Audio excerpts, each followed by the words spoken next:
자, 계속 이어서 존 롤스의 정의론을 이제 학습해 나가겠습니다. 존 롤스는 가상적 계약 방식, 말하자면 사고 실험 방식에 의한 이성적 추론에 의해서 우리들은 가장 정의롭고 공정한 그 삶의 원칙, 그러니까 사회의 기본 구조를 틀지을 수 있겠다라고 주장을 했다고 했습니다. 그래서 우리는 앞에서 가상적 계약이라고 하는 것이 실제 계약을 맺는 것이 아니라 그냥 이성적인 추론의 방식에 의한 하나의 이제 관념적인 합의 방식이다라고 우리가 이야기를 했었습니다. 그렇다면 존 롤스가 착안하고 제안하는 그런 가상적 계약이라는 방식이 과연 도덕적으로 어떠한 효력을 지닐 수 있는가라고 하는 문제를 우리가 함께 짚어봐야 될 필요가 있을 것 같은데, 우리가 그런 가상적 계약 방식의 도덕적 효력 문제를 우리가 검토해 보려면 실제 우리들이 맺는 계약이라고 하는 것이 어떻게 해서 도덕적 효력을 갖게 되고 또는 도덕적 효력이 있다고 하더라도 또 어떤 한계가 있는가라고 하는 것까지를 한번 살펴볼 필요가 있죠. 그래야만 실제 말하자면 진짜 계약이 아니라 우리가 이성적 추론에 의해서 맺어가는 가상적이고 상상적인 계약이 과연 어떤 효력을 지닐 수 있는지를 우리가 평가해 볼 수 있으리라고 여겨집니다. 말하자면 현실 세계에서 맺는 우리가 실제 계약, 우리 일반적으로는 그렇게 하죠. 휴대폰을 사거나 아니면 뭐 이렇게 학교에 등록을 하거나 이런 것들이 다 실제 맺는 계약이잖아요. 그죠? 그런 것들이 어떤 조건을 갖출 때 그 내용의 정당성이라고 하는 것이 확보될 수 있는지 그걸 우선 좀 검토해 봐야 그런 실제의 계약과 달리 이성적 추론에 의한 가상적이고 상상적인 계약이 갖는 도덕적 효력 문제에 대해서도 우리가 살펴볼 수 있으리라고 여겨집니다. 그래서 일단 실제로 맺는 계약이 지닌 도덕적 한계가 어떤 게 있을까 한번 생각해 볼까요? 우리는 그 첫 번째로 이런 생각을 할 수 있어요. 우리는 실제 합의해서 계약을 맺으면 그게 정당한 계약이다라고 생각하기가 쉬운데 과연 그럴까요? 그렇지 않을 수 있습니다. 그러니까 우리가 실제로 합의해서 계약을 맺었다 하더라도 그 실제로 합의했다는 계약 그 자체가 계약 내용의 정당성을 보장해 줄 수 있는 것은 아니라는 거죠. 그 말은 이렇게 이야기할 수 있겠죠. 실제로 계약의 당사자들, 그러니까 이해 당사자들이죠. 그 사람들이 서로 쌍방이 만나서 합의하고 계약을 맺었어요. 그렇지만 우리는 그 계약의 조건이 공정하게 이루어진 계약이다라고 누구도 확신할 수는 없지요. 그 말은 계약 당사자가 서로 동의했다는 사실, 말하자면 합의했다. 서로 자발적으로 합의했어요. 자발적으로 계약을 맺었어요. 라고 해서 그것이 그 계약된 내용 또는 계약의 그 조건까지 다 공정한 것이다라고 담보해 주는 것은 아니라는 거죠. 그렇죠. 그러니까 합의 행위라는 그 사실 자체가 그 내용의 정당성, 공정성까지를 우리는 확보해 주는 건 아니라는 거죠. 왜 그러냐면 우린 따로 물어봐야 되는 거예요. 그러니까 실제 우리가 진짜 계약을 맺었다 하더라도 그 계약이 정말 공정하게 이루어진 계약인가? 말하자면 그들이 그 계약 당사자, 계약의 주체 두 상대방이 과연 어떤 내용에 동의했는가라고 하는 것을 우리가 살펴보지 않으면 안 되는 거죠. 그렇죠? 그래야 그 계약이 공정했다, 공정하지 않았다라고 평가할 수 있는 것이지, 그런 계약의 조건과 내용이 없이 그냥 계약을 맺었다는 사실만으로 또는 합의했다는 사실만으로 그게 공정한 계약이다라고 우리는 말할 수 없다는 것이죠. 이 말을 좀 구체적으로 한 가지 예를 들어볼까요? 그렇죠? 가령 존 롤스는 헌법과 같이 어떤 사회의 기본 구조, 사회의 아주 모든 사람들이 살아가는데 따라야 될 어떤 기본 근본 질서, 그런 것들에 대해서 이야기하고 있으니까 적절한 예는 이렇게 헌법 같은 것들을 우리가 생각해 볼 수 있겠지요.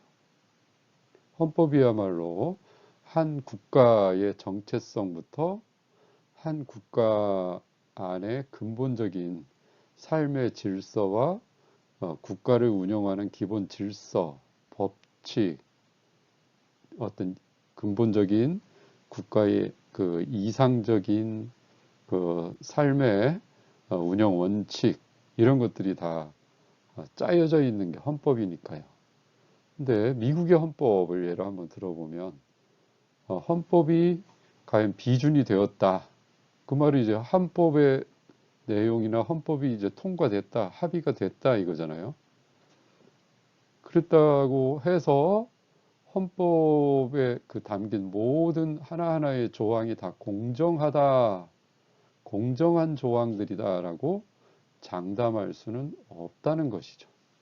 그러니까 헌법이 통과되고 비준됐다고 해서 이 말은 실제로 합의가 이루어진 거죠. 그리고 말하자면 사회 전체의 계약이 체결이 된 거라고 말할 수 있어요. 그렇다고 해서 그 헌법의 모든 조항들이 다 공정한 내용들에 따라 조문이 이루어졌다라고 우리가 믿을 수는 없겠지요.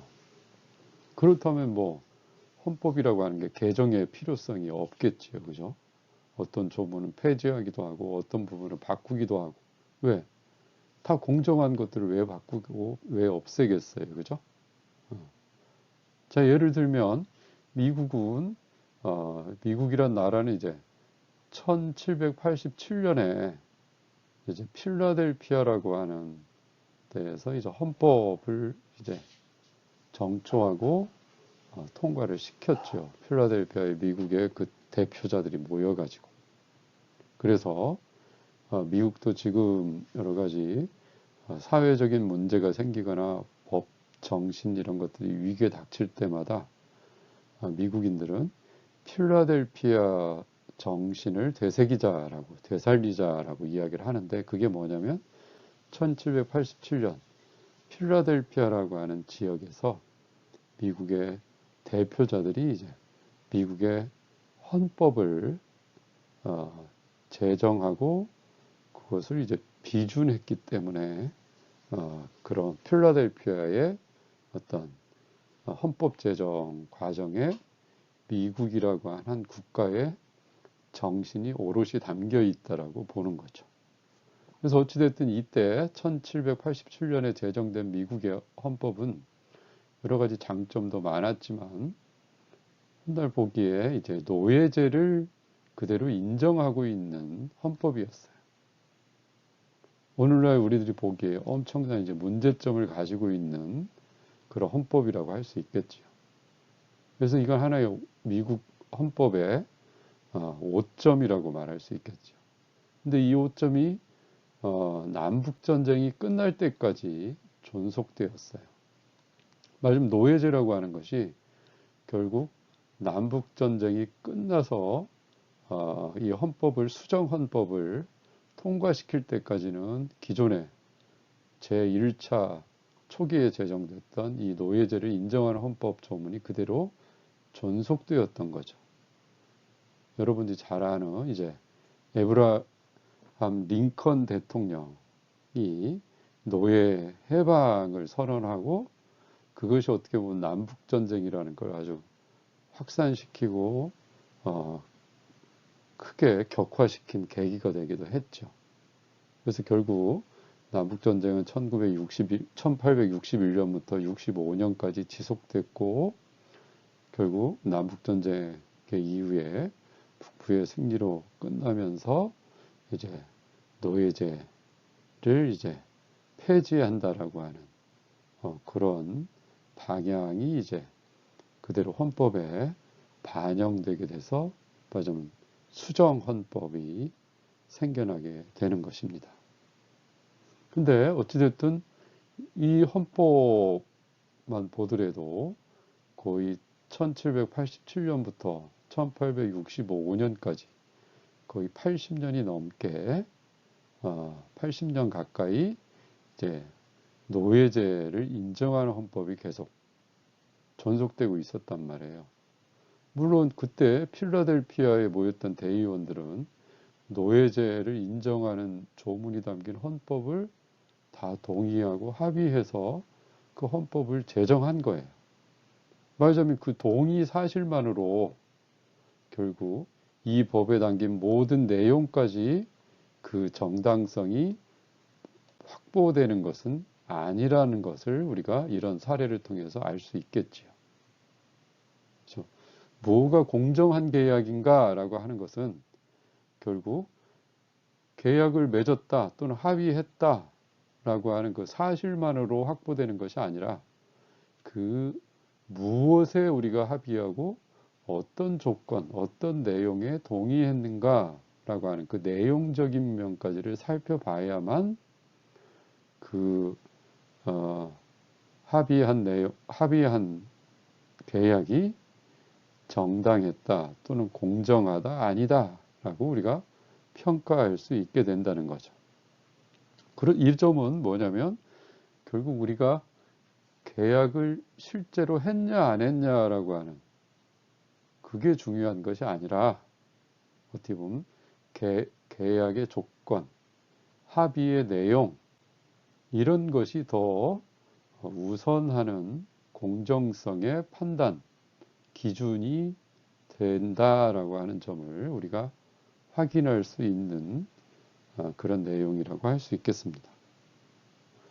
그러면 또 우리가 더 나아가서 이렇게 물론 이렇게 한계가 있는 그런 실제 진짜 맺는 계약이지만 그런 실제 계약이 이런 도덕적 한계만이 아니라 그러면 어떻게 실제 도덕적인 효력을 갖는가?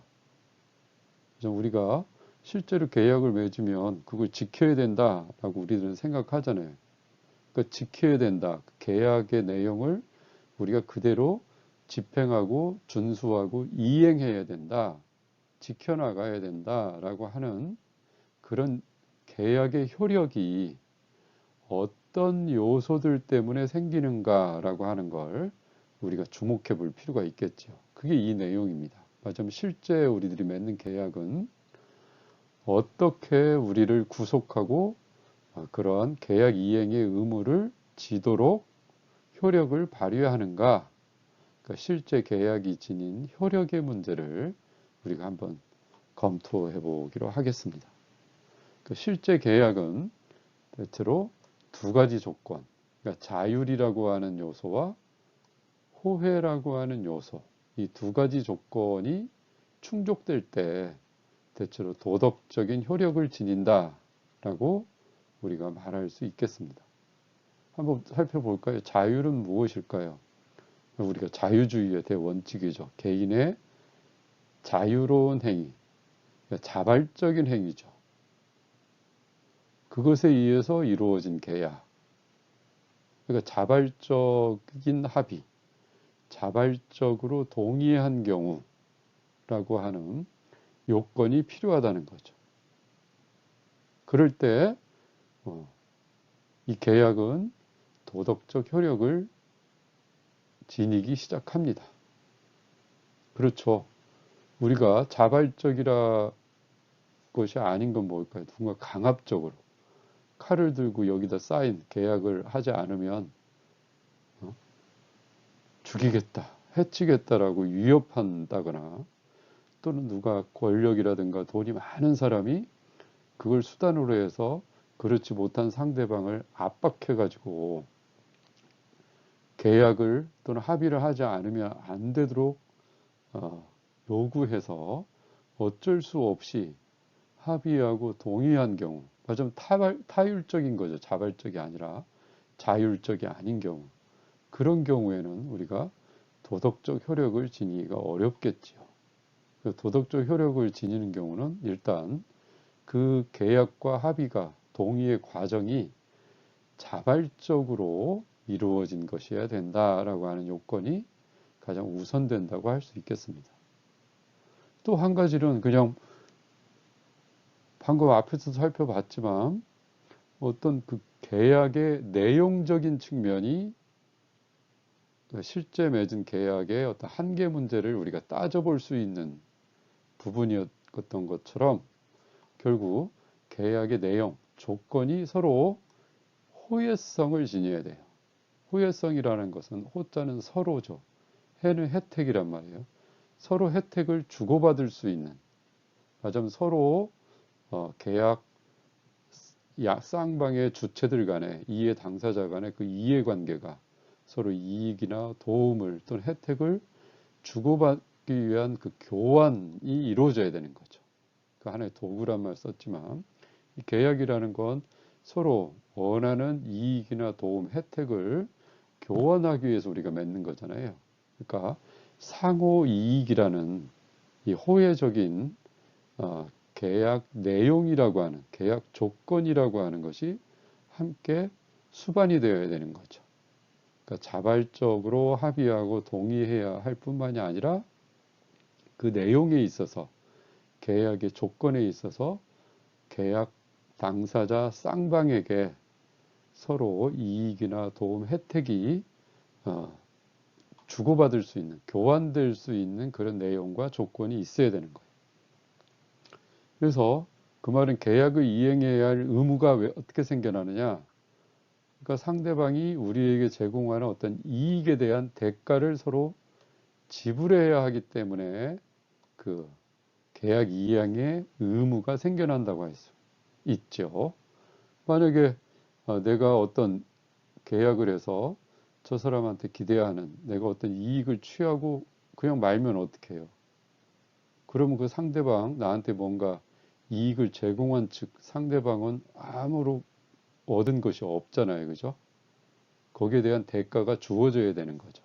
그걸 이제 서로 이익을 주고받았다 또는 호혜적인 관계를 맺었다라고 하는 거죠. 그러니까 그런 의미에서 우리의 계약이라고 하는 것은 두 가지 요건, 자율적인 요소, 자발적으로 동의하고 합의해야 된 계약이어야 된다는 요건과 그다음 그 내용이나 조건면에 있어서 서로가 서로에게 이익이 되고 도움이 되는 조건, 내용을 갖추고 있어야 된다. 호혜성이라고 하는 조건을 겸하고 있어야 된다. 이 두 가지 조건에 의해서 어떻게 보면 우리가 맺은 계약은 실제적으로 효력을 지니게 되고 도덕적으로도 이제 의미를 갖게 된다라고 우리가 말할 수 있겠습니다. 그렇지만 우리가 계약에 대해서 이 두 가지 요소를 따로 떼어놓고 살펴볼 필요도 있어요. 왜냐하면 원칙적으로 보면 이 자율적 요소와 호혜적인 요소, 이 두 가지의 요건이 다 계약의 도덕적 효력을 지니게 하는 요소들이지만 실제 우리들이 살아가다 보면 사회적으로 생활을 해나가다 보면 여러 가지 방식의 계약들이 실제 이루어지게 되고 그런데 그 계약에는 이 두 요소가 동시에 다 충족되기보다는 어떤 한쪽의 것만이 한 요건만이 발휘되는 그런 경우도 있게 되거든요. 한번 그런 것들에 대해서 우리가 좀 살펴보기로 하겠습니다. 자, 경우에 따라 우리가 합의만 하는 경우가 있어요. 서로 구체적인 계약 조건이나 내용이 이행되어지거나 그런 것들은 없이 그냥 동의만 한 거죠. 이렇게 하자고 약속만 한 거죠. 그럴 경우에 도덕적 의무가 생기지 않는 경우가 있어요. 합의만 하면 굳이 그 합의, 야, 우리 이렇게 하자라고 했고, 한쪽이라도 그런 이행을 하지 않았을 경우, 결국, 굳이 서로가 서로에게 합의한 내용을 지켜나가야 될 의무가 꼭 발생하냐라고 하는 문제에 대해서 우리가 따져볼 필요가 있게 된다는 거죠. 가령 예를 들면 이런 경우죠. 자, 계약 이행에 목을 맨 사람이 아니라면, 그죠? 우리가 일반적인 사람이라면, 일반적으로 사회생활을 하는 사람들, 이성을 가지고 있고, 어떤 행위에 있어서 자기 이익을 기대하는 그런 행위 방식을 가지고 있는 사람이라면, 가령 여러분들이 이제 변기가 고장났어, 집에. 그랬는데, 변기 수리공을 불러서 수리를 시켰더니, 이제 5만 달러를 받아야 되겠다고 한 거예요. 5만 달러.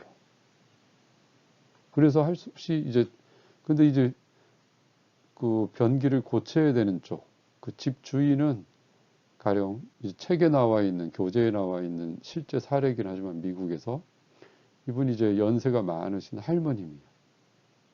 할머니가 세상 물정을 잘 몰라. 그랬더니 변기 수리공을 불러서 물이 새니까 좀 이 변기를 좀 고쳤으면 한다라고 했더니 수리공이 아, 이 할머니가 세상 물정을 전혀 모르겠구나라고 하는 것을 이제 짐작으로 알았고 이제 대화를 나누면서 할머니를 이제 속이려고 한 것이죠. 등치려고 한 거예요. 그래서 변기 수리를 하고는 이제 뭐 수리비를 구체적으로 얼마라고 말 안 하고 이제 주고받기로 했다가 이제 5만 달러를 이야기를 넌지시 했는데 할머니가 뭐 그렇게 줘야 되면 그렇게 하지요라고 하고 변기 수리를 마친 거예요. 그래서 할머니가 이제 수리비가 5만 달러면 아주 엄청난 돈인데 바로 집에 있을 리가 없잖아요. 그래서 수리공이 그 약속한 수리비를 달라고 요구를 하니까 이제 은행에 들러서 일단 중간 정산금으로 그 절반 약 2만 5천 달러를 이제 은행에서 인출하려고 하니까 은행원이 이 큰 돈을 뭐에 쓰시려고 하느냐라고 물어봤다는 거죠. 그러니까 여차여차 이야기하니까 은행원이 보기에 아무래도 좀 이상한 거예요.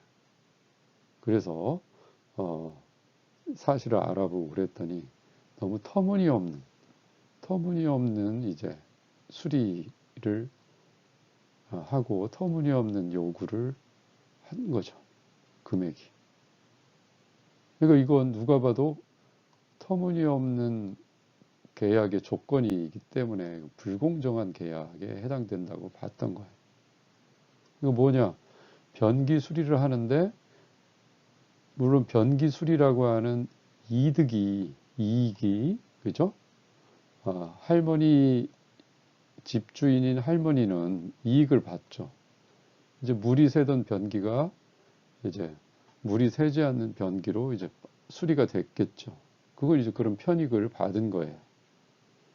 그럼 이제 거기에 대한 대가를 지불해야 될 텐데 5만 달러를 지불한다는 건 물이 새는 변기를 좀 수리했다고 해서 그걸 5만 달러의 대가를 지불해야 된다는 거 이게 균형이 이루어지지 않는 거래라는 거죠.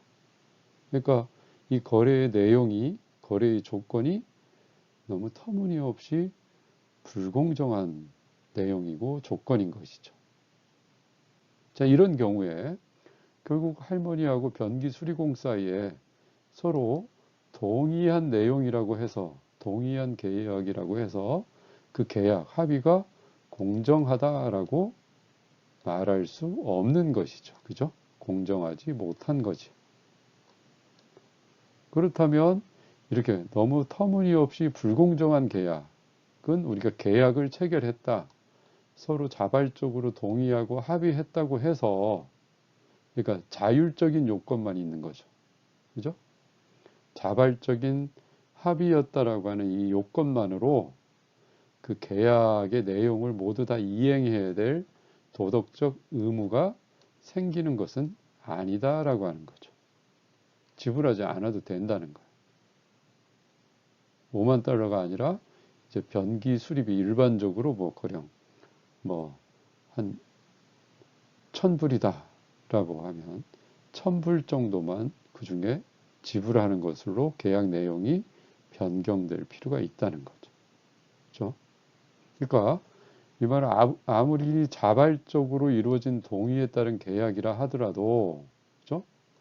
서로 계약의 조건과 내용이 동등하거나 동등한 수준의 이익 교환을 보장하는 것이 아닐 경우, 그렇죠? 이 같은 경우죠. 그런 경우 한쪽으로 너무 치우친 거래잖아요. 이건 상호 이익이란 호혜성의 원칙에 어긋나는 거예요. 그래서 이건 계약 이행의 의무가 있다라고 그 정당성을 주장할 수 없게 되는 거겠죠. 그죠? 그러니까 우리는 합의를 했다고 하는 것이 자율적으로 서로 자발적으로 합의하고 동의했다 하는 계약이라고 해서 그 계약 자체가 무조건 효력을 발휘하거나 또는 도덕적 의무를 낳거나 그러지 않는 거죠. 경우에 따라 이렇게 그 계약의 어떤 내용이고 정말 그 계약의 조건이 공정하냐 문제를 우리가 이렇게 따져 봐가지고 그 계약의 조건과 내용이 공정한 계약이었다. 말하자면 상호이익, 호혜성의 원칙이 서로 지켜진 계약이었다. 그런 것에 합의하고 동의한 것이다. 라고 할 때, 그때 그 합의한 계약은 효력을 지닌다라고 하는 거죠. 그러니까 말하자면 상호이익이라는 그 요건이, 호혜성이라는 요건이 충족되지 않은 그런 합의, 자발적 합의만 이루어진 계약은 도덕적 효력을 갖는다고 할 수는 없다는 것이죠. 물론 우리가 이렇다고 해서 불공정한 모든 계약은 지켜야 될 도덕적 의무가 없다. 이행해야 돼 우리가 실제 이행해야 될 의무는 생기지 않는다라고 주장할 수는 없죠. 약간의 불공정이 있다고 하더라도 대체로 우리가 이제 합의하고 그래도 그 불공정이 그렇게 두드러지게 한쪽으로 치우치지 않은 거래는 조금 그건 우리가 합의를 과정에서 그 정보를 잘못 살폈다는 점들을 자기가 감수할 수밖에 없고 그렇게 된 경우에는 그 합의를 지켜고 이행해야 되겠죠. 그렇지만 이렇게 터무니없는 그러니까 상호 이익이라는 관점, 호혜적인 관점에서 볼 때 너무나 터무니없이 한쪽으로 저울이 기우는 그런 경우는 우리가 부당한 계약이다라고 평가할 수 있고 그런 계약은 굳이 우리가 이행해야 될 도덕적 의무나 효력이 생기지 않는다라고 우리가 평가할 수 있다는 것이죠. 그렇지만 또 합의가 없이도 결국 도덕적 효력이 생기는 그런 경우가 있어요. 합의가 없는데도, 합의하지 않았는데도.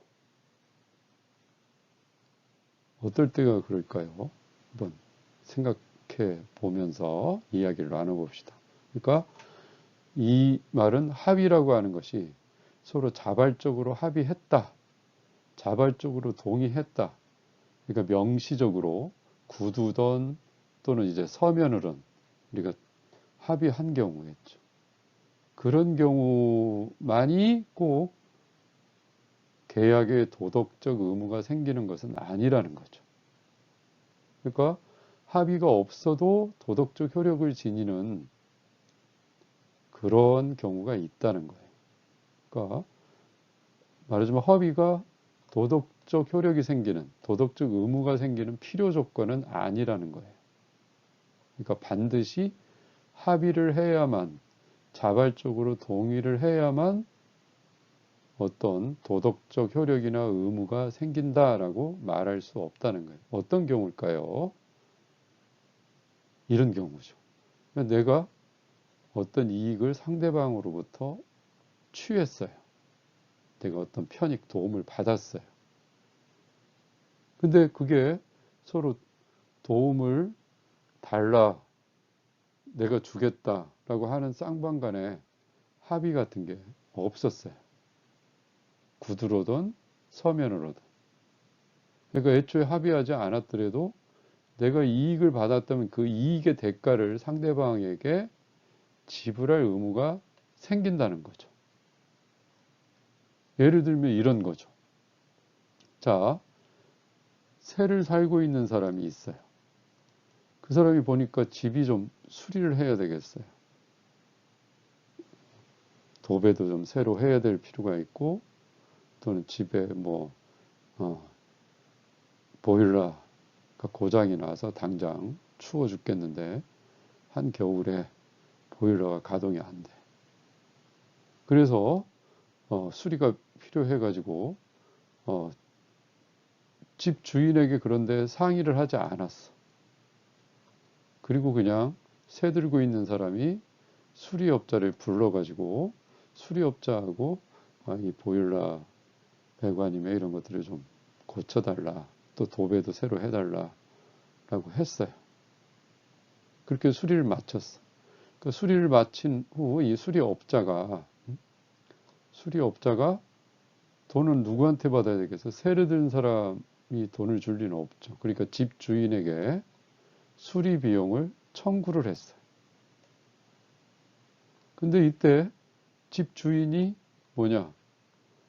수리업자한테 당신이 나하고 직접 합의한 적이 없다. 우리 집 수리를 해달라고. 그러면서 대금을 이제 주지 않을 수 있으려고 하는데 그럴 수 있을까요? 그래서는 안 된다는. 왜? 집은 벌써 보일러 또 배관 이런 것들이 고쳐졌고 도배도 다 새로 해서 그런 문제 있는 것들을 고치는 혜택을 받고 그 혜택은 누구에게 주어진 거예요? 집 주인이 그 혜택을 누린 거죠. 자기 집이니까. 자기가 소유한 집이니까. 그러니까 자기 집은 이렇게 고쳐졌고 그 집이 고쳐진 혜택은 그 소유주인, 집 주인이 누린 혜택과 똑같은 거죠. 혜택만 받고 이익만 얻고 그리고 나서 그거에 대한 대가를 지불하지 않을 경우 이건 뭐죠? 부당하다고 우리가 판단할 수밖에 없죠. 그러니까 이익이라고 하는 걸 누렸다면 결과적으로 그 이익에 대한 대가를 상대방에게 지불해야 될 의무가 생기는 거죠. 집주인처럼 당신이 나하고 합의했거나 직접 상의하지 않았어. 이런 이유를 들어서 내가 우리 집이 말끔하게 고쳐졌는데 거기에 대한 대가를 안 주게 되면 어떻게 되겠습니까? 그죠? 수리업자만 불리한 것이죠. 이런 경우 호혜성의 원칙에 어긋나기 때문에 결국 이 계약은 없었더라도 그 자기가 누린 이익에 대한 대가를 지불해야 된다는 도덕적 의무가 생길 수밖에 없다는 거죠. 그렇다면 이런 검토 합의만으로는 도덕적 의무가 생기지 않는 경우도 있었고 합의를 굳이 하지 않아도 이렇게 호혜적인 원칙에 따라서 서로가 이익을 주고받고 교환해야 된다는 이 등가 교환의 원칙에 의해서 결국 합의가 없는 경우에도 내가 상대방으로부터 어떤 이익을 받다면 그 이익에 대한 대가를 지불해야 될 도덕적 의무가 생기는 것이다 라고 우리가 말할 수 있는 거죠. 결국 우리가 상상의 합의, 가상의 합의라고 하는 것은 이렇게 합의가 실제적인 합의는 없지만 그걸 통해서도 우리들은 어떤 계약의 내용, 상호 이익이라는 원칙, 호혜적인 원칙이라고 하는 걸 생각해서 그 공정한 호혜성의 원칙의 내용과 조건들을 생각해낼 수 있지 않겠느냐라고 하는 이야기를 해보고 싶은 거예요. 그럼 그렇다면 롤스가 생각하는 완벽한 계약, 우리가 한번 살펴보기로 하겠습니다. 롤스는 가상적으로 완벽한 계약은 이런 것일 수밖에 없다라고 생각해냈어요.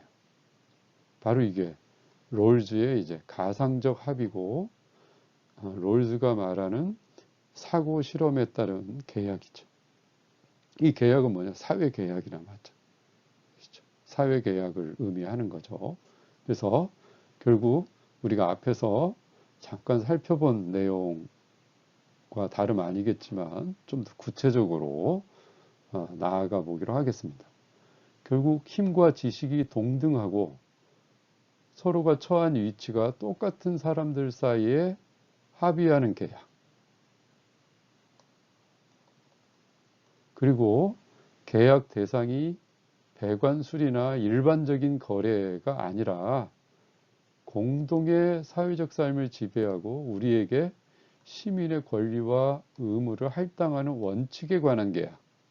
이게 바로 뭐라고 그랬죠? 헌법 같은 거죠. 국가의 기본 구조, 제도, 규범, 이런 것들, 근본 규칙이죠. 그런 것들에 대해서 그게 내용이죠. 이건 계약의 내용이고, 합의의 주체는 뭐야? 누구나 동등한 상태, 그리고 서로 처한 위치가 똑같은 사람들. 이 사람들은 계약 주체가 여긴 자발적인 합의가 가능해지는 계약의 상대자들이잖아요. 그죠?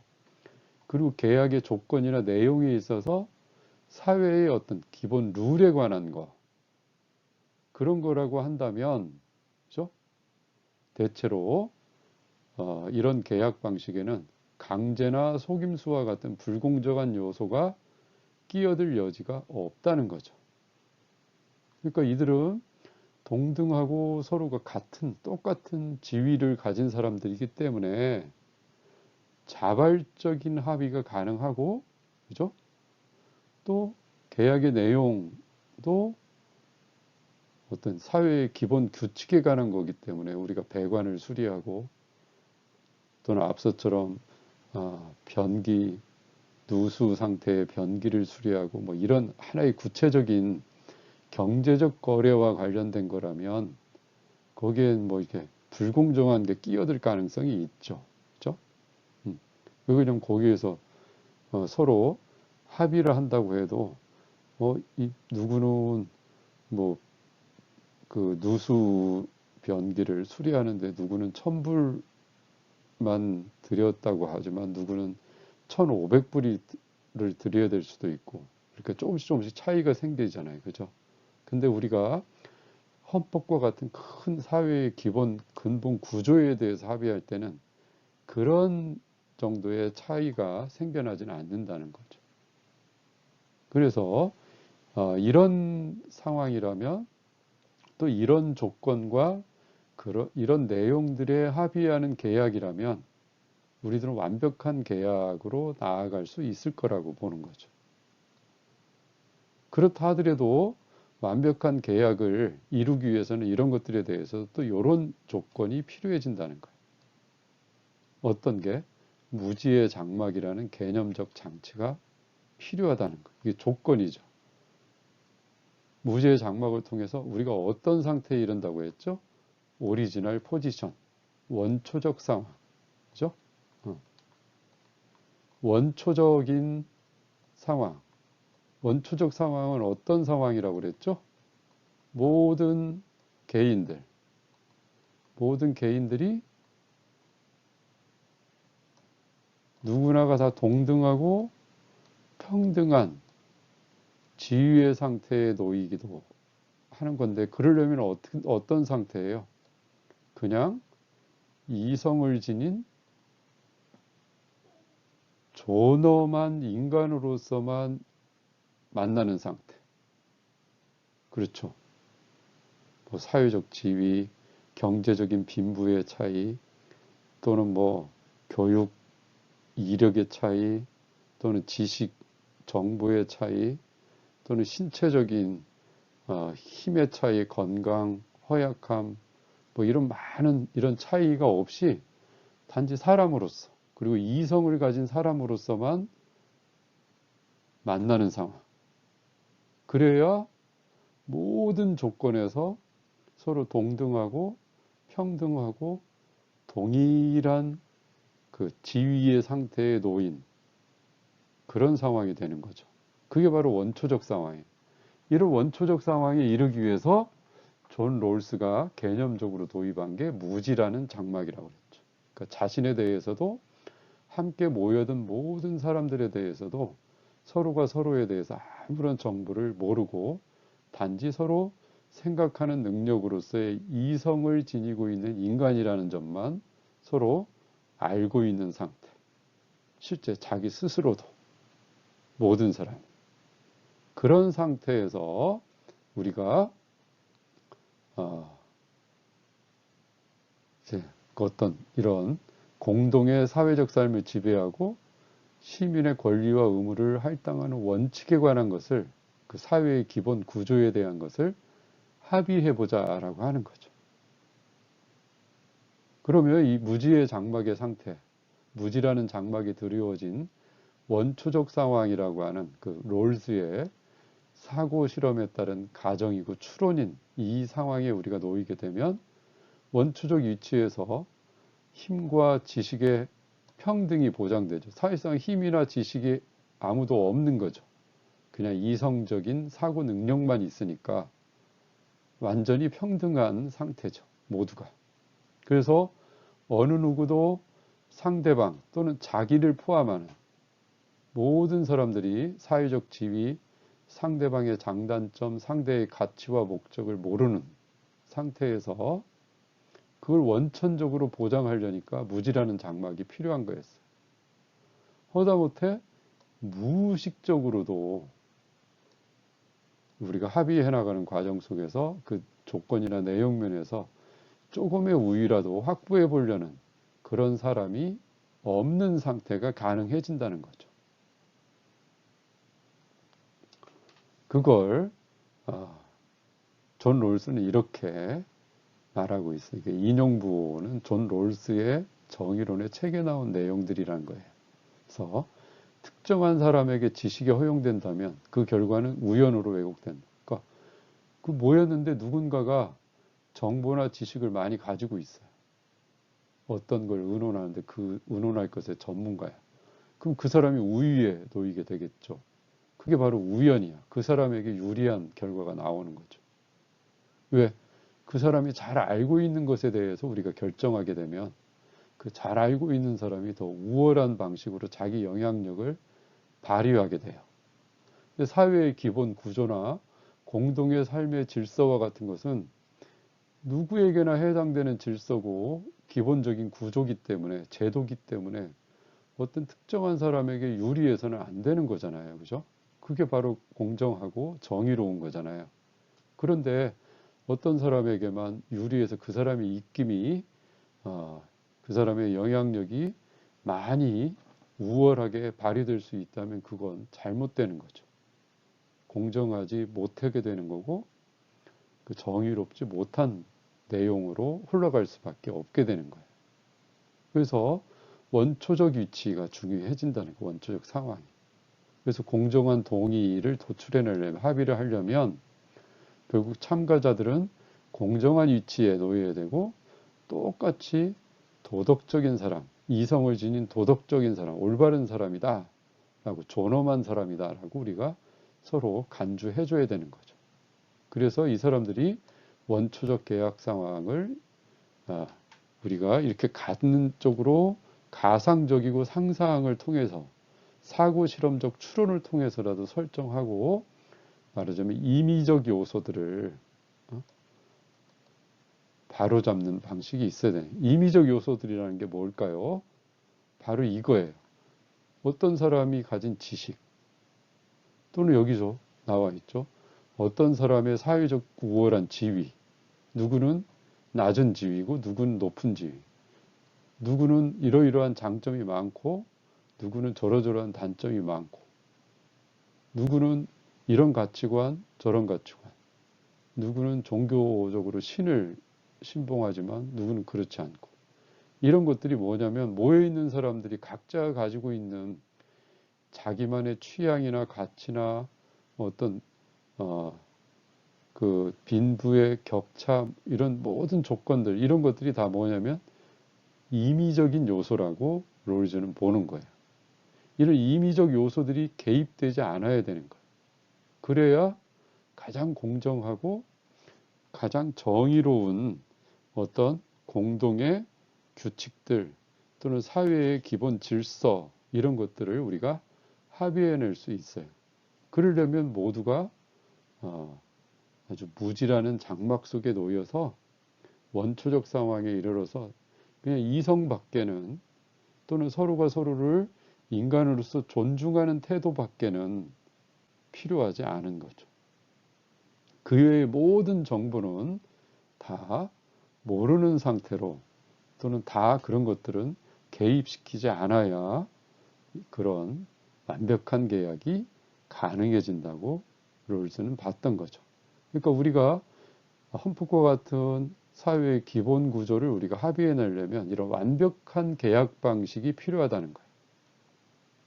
앞서 살펴본 합의나 어떤 그 호혜성의 원칙, 그 상황에서 흠이 있거나 거기에 불공정한 또는 정의롭지 못한 방식들이 끼어드는 그런 계약이 바로 실제의 계약들에서 빚어지는 거잖아요.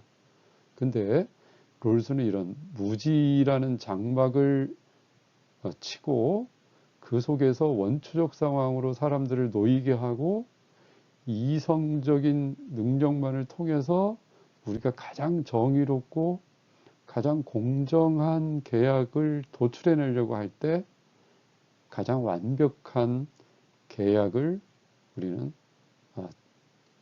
도달할 수 있게 된다라고 봤던 것이죠. 그래서 롤스는 가상적인 계약이야말로 실제 현실에서 우리가 이루어내는 진짜 계약의 방식보다 더 공정하고 가장 정의로운 그런 계약과 합의를 도출해낼 수 있을 거라고 주장하는 이유가 바로 이런 겁니다. 그럼 이런 완벽한 계약을 우리가 체결할 수 있는, 합의해낼 수 있는 방식 속에서 롤즈는 그 두 가지 정의의 원칙이 이끌어질 수 있다고 주장을 하는 걸 우리가 앞 영상 자료에서 살펴봤었습니다. 첫 번째는 뭐였어? 제1원칙이라는 거. 그죠?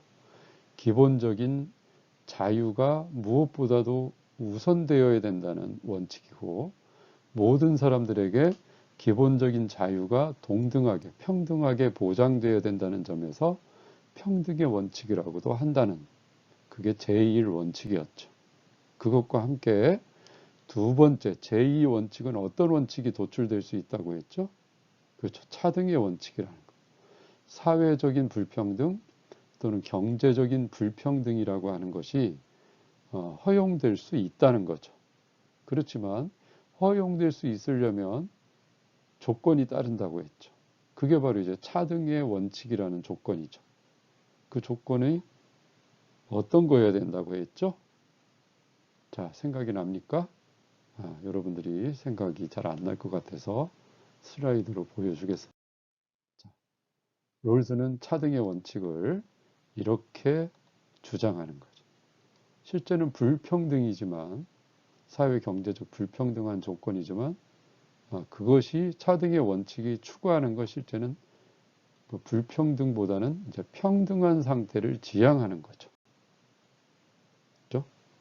어떻게 이렇게 차등의 원칙의 단서 조항과 사회에서 가장 약자에게 속하는 사람에게 그러니까 최하층의 사람 사회적 약자에게 최대의 이익, 최대의 혜택이 돌아가는 경우에만 우리는 사회 경제적 불평등이라고 하는 걸 인정해야 한다라고 보는 거죠. 만약에 이런 게 아니라면 사회적으로 또는 경제적으로 불평등을 인정할 수 없다는 거죠. 그건 그런 경우에는 롤스의 정의의 원칙에 따르면 그건 불공정한 거예요.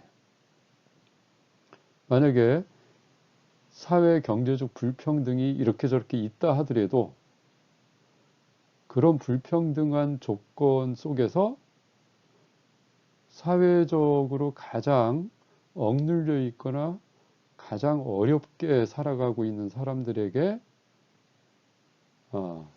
뭔가 혜택이 돌아가는 장치가 또는 그러한 원칙이 법률이 마련되어서 그들에게 혜택이 주어지고 있다면 이 불평등은 공정한 불평등이다라고 말할 수 있다는 거죠. 그러니까 이 말은 존 롤스는 사회 경제적으로 완전히 평등한 세상을 추구하려고 하지 않아요. 그런 것들이 이상적이라고 말하는 게 아니에요. 뭐냐? 사회 경제적으로는 불평등한 조건이 이 세상에 펼쳐질 수밖에 없지만 그 불평등이 정당한 조건 위에서 또는 정당한 규칙이나 정당한 절차에 의해서 나아지는 불평등이라고 한다면 그 불평등은 정의롭고 공정한 불평등이라는 거죠. 우리가 불평등이란 말이 정의, 공정 이런 것과 상충되는 게 아니에요. 롤즈에게 있어서 불평등하다고 해도 어떤 불평등한 것은 정의로운 불평등이고 공정한 기초 위에 있는 불평등이 있는 거예요. 그런데 그 정의롭고 공정한 기반 위에 있는 사회 경제적 불평등이라고 하는 것은 뭐냐?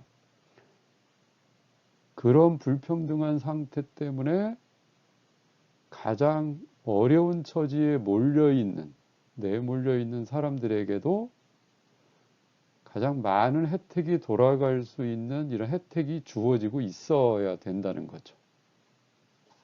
만약 이게 확보되지 않으면 그건 불공정하고 정의롭지 못한 기반 위에 있는 불평등이기 때문에 어떻게 보면 도덕적으로 부당한 불평등이죠. 근데 롤스가 보기엔 도덕적으로 정당한 불평등이 있다는 거죠. 자, 그 주장을 차등 원칙으로 롤스가 제시한 거예요. 자, 그럼 도덕적으로 정당한 사회 경제적 불평등은 어때야 되는가? 그게 바로 그런 차등이라고 하는 것은 어떤 원칙에 기초해야 되는가와 관련돼서 이제 가장 혜택을 적게 누리고 있는 사람에게 가장 많은 혜택이 주어지는 방식의 불평등한 분배. 이건 정당하다는 거죠.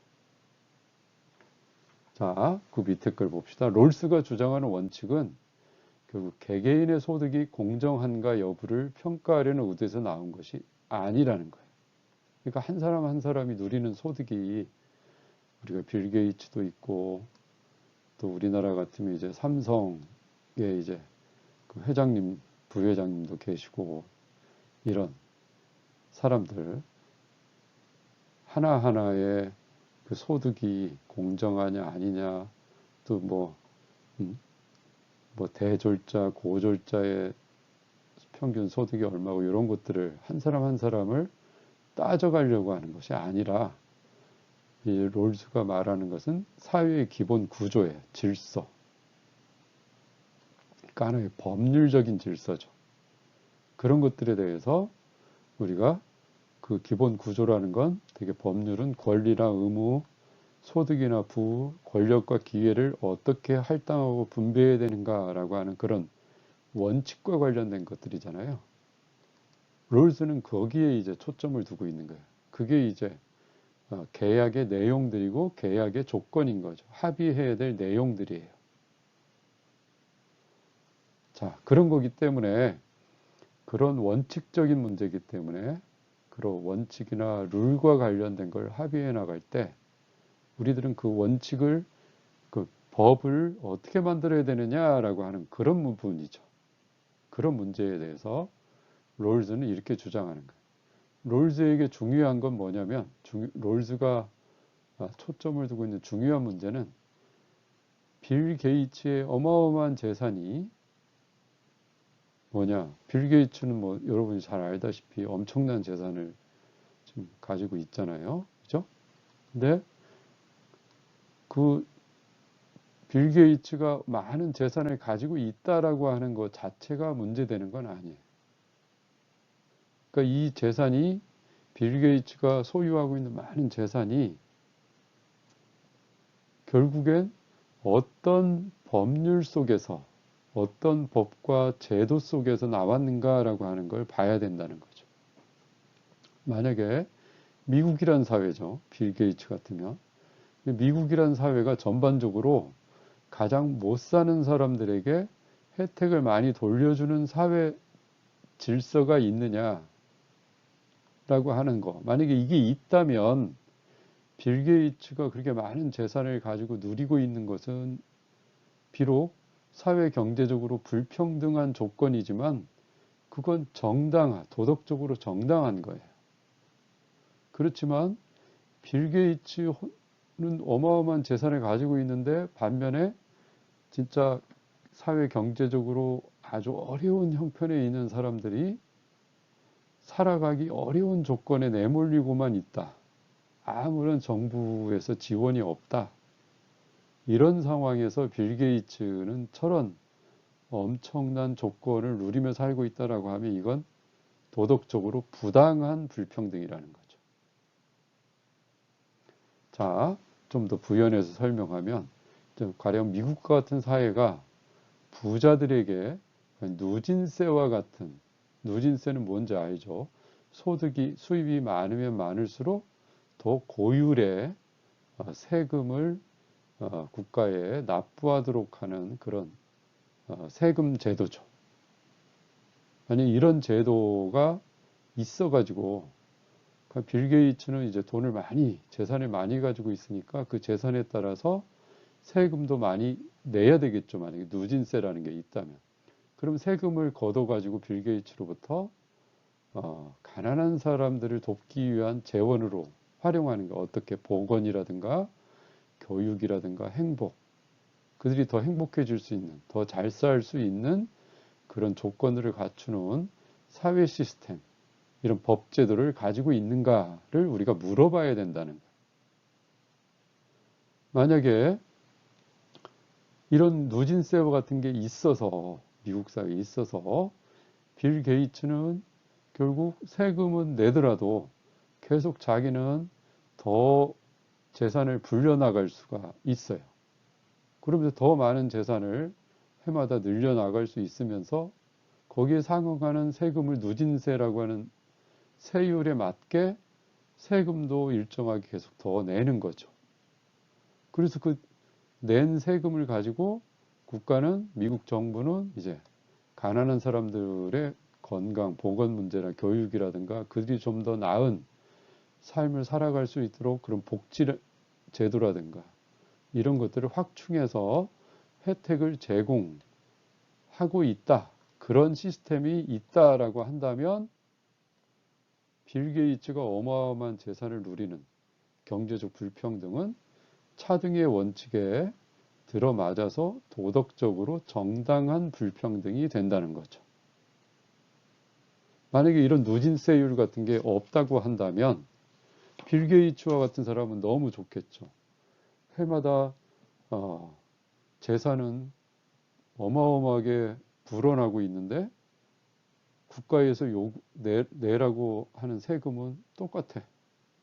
그렇게 되면 빌 게이츠의 재산은 매년 더 엄청난 양으로 불어날 수밖에 없겠죠.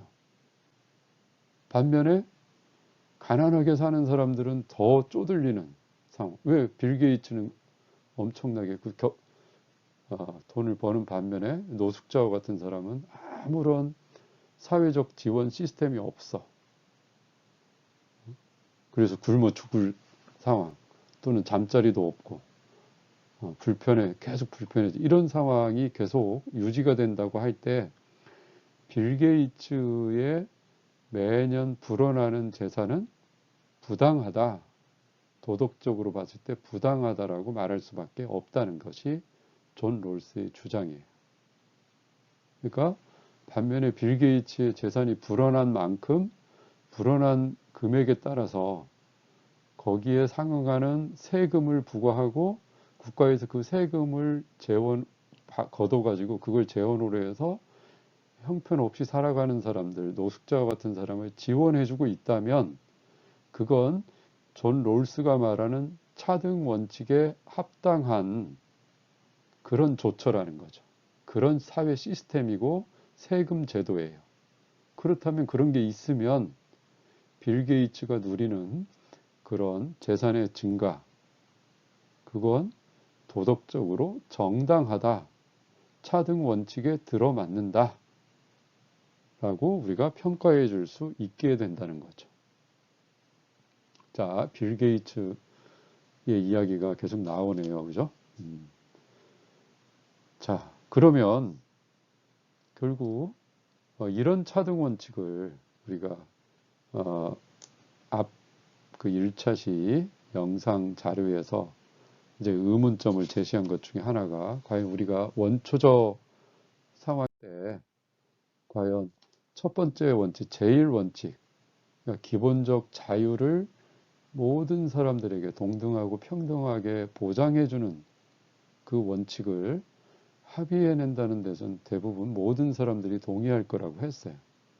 그렇지만 두 번째, 이 제2 원칙인 차등의 원칙, 사회경제적 불평등의 원칙, 이 차등의 원칙이라고 하는 것을 과연 그대로 이끌어낸다라고 존 롤스처럼 누구나가 생각할 것이냐, 그 문제에 대해서 논란이 있을 수 있다고 했고 실제 논란이 벌어졌고, 그래서 존 롤스는 그것에 대해서 답변을 내놓는 거죠.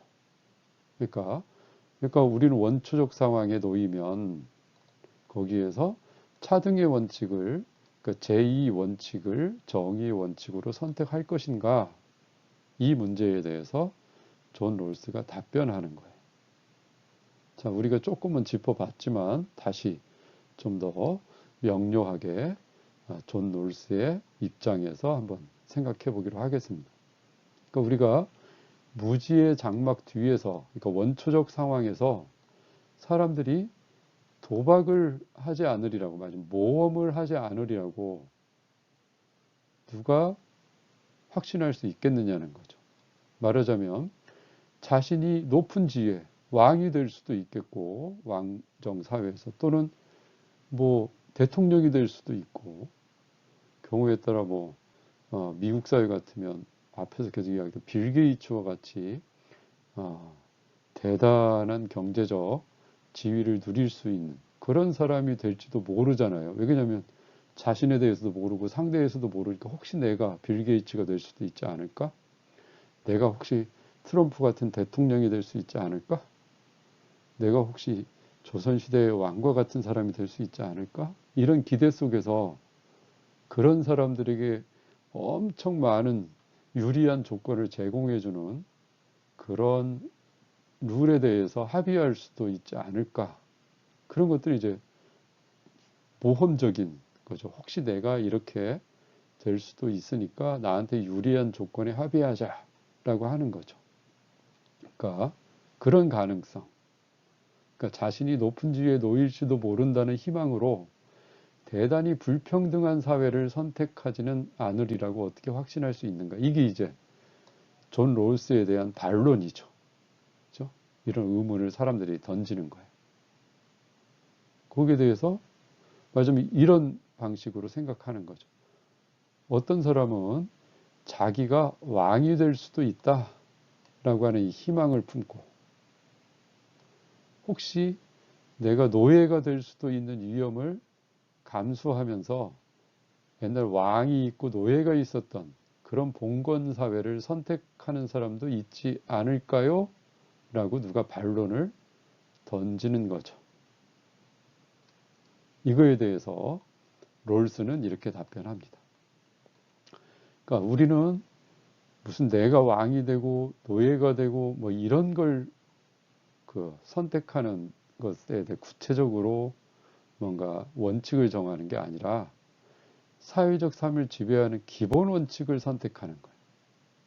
그렇다 보니까 사람들은 롤스가 생각해 그런 모험을, 이런 생각들을 하지 않을 거라고 보는 거예요.